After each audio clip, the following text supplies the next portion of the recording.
write your letter, guess this is better. You win sometimes, lose sometimes, no need to apologize. It was the distance we had between us. It broke us down in disguise, no need to apologize. Ooh, ooh, ooh, ooh, ooh, ooh. But I can help that I miss you now, and I need to reminisce this cause What is going on, guys? Welcome to the video. In today's video, I'm going to be taking you guys through a full day of eating in my off season. So I'm right now at the peak of my off season. So this is basically the most amount of food that I'm going to eat throughout my off season. This is the highest that my calories are going to be at. So take into consideration as we go throughout this video that this is not where my calories started. This is not where my macros started. I've been working my way up to these macros over the last 6 months. So the macros that we are going to be aiming to hit today is going to be 250 grams of protein, 525 grams of carbs, and 95 grams of fat. So as you can see, it is right around 4,000 calories, so it is quite a bit of food. So the time is about 10:10, so we're just gonna go head downstairs and make meal one. As you have just watched, I don't eat until about 4 hours actually after I have woken up. I do this because I find that I'm a lot more productive on an empty stomach. So I wake up usually around 6:45-ish, I go ahead and I go downstairs, I get some water into me, I hydrate myself, I have a coffee, I come up here, I do my journaling, I do my reading, I get some work done, I go downstairs, I do cardio, and I get a bunch of stuff done in the first 4 hours of my morning before going ahead and starting to eat a meal. Because I'm eating so many carbs right now that I do find that it does make me a tad bit lethargic just because of how many carbs I'm eating right now. So it does kind of slow me down a little bit. So I like to get a good chunk of my work done in the morning before I have meal one. So like I said, it's just a little bit past 10 o'clock, so we're gonna go head downstairs and start making meal one.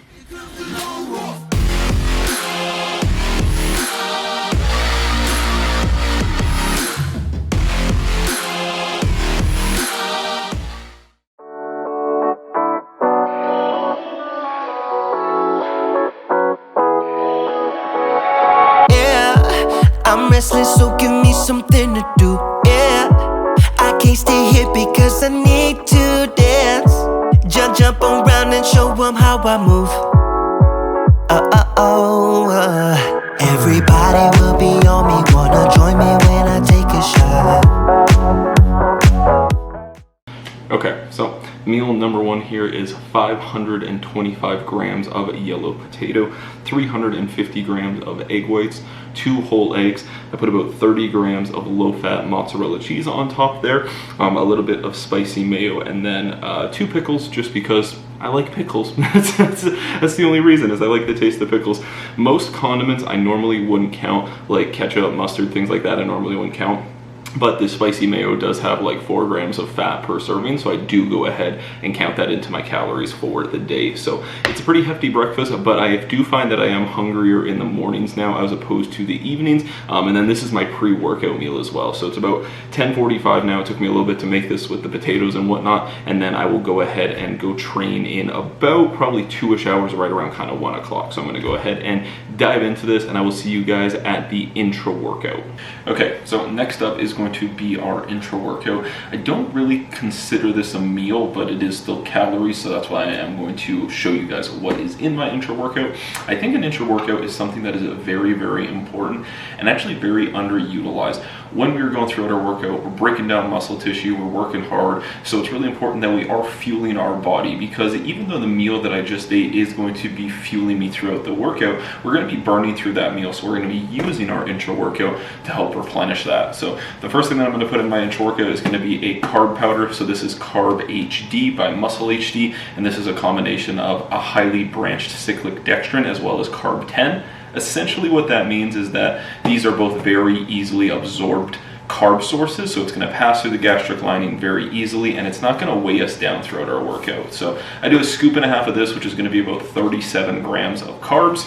Next up, I'm going to put an EAA product in there, or an essential amino acid product. This is going to help with hydration, this is going to help with recovery, and this is going to help with muscle protein synthesis as well. So I'm going to go ahead and put 15 grams of this in there. Next up is going to be creatine monohydrate. This is really going to help to hydrate our muscle cells, which is going to promote strength. It's also going to promote muscle hypertrophy, so building more muscle. So I'm going to do 10 grams of this. And then last but not least, I'm going to put both salt and potassium in my intra workout because these are both essential electrolytes that we need throughout our workout. Like I said, we're sweating, we're working hard, so we're going to be, dehydrating ourselves. So it's very important that we stay hydrated. So I'm going to put about 1/4 teaspoon of each of these in there, and then I'll just go ahead and mix that up in about 1 liter of water because as you saw, it's quite a bit of powder. And then I'll just go ahead and sip on this throughout my workout, and that will keep me nice and fueled. And then I almost forgot, I'm going to have 1 Rice Krispie square before I go ahead and head off to the gym. This is just an additional 17 grams of carbs in here. It's super easy to eat. It's very easily digested because it's just rice and a little bit of sugar in there.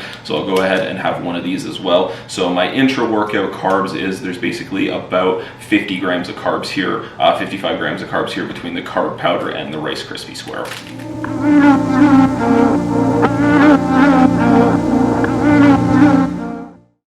Isn't it funny? Isn't it funny? I thought I won you over. Isn't it funny? Isn't it funny? I thought I won you over. Isn't it funny? Isn't it funny? Okay, so meal number 2, number 2/3 because of the intra workout, but this is really kind of my solid meal. So meal number 2 is going to consist of 125 grams of Rice Krispies cereal, a smoothie that is comprised of 100 grams of frozen banana, 1 scoop of whey protein isolate, 300 milliliters of a high protein milk, and then 15 grams of almond butter, just to get a little bit of fats in there to kind of slow down the absorption of the carbs. Not too much because this is post-workout. We don't want to slow down the absorption of the carbs too much, but this is a really great post-workout. I really like cereal as post-workouts for lots of people just because after we've gone through a workout, after we've kind of depleted our glycogen, this is a really great way to be able to refill that glycogen really quickly because the cereal is fast absorbing. It's very easily digested, so especially when I'm eating this much of it, this is really helpful this deep into the off season to have a meal like this that is really easy. So I'm gonna go ahead and down this, and then we'll catch you guys for meal number 3.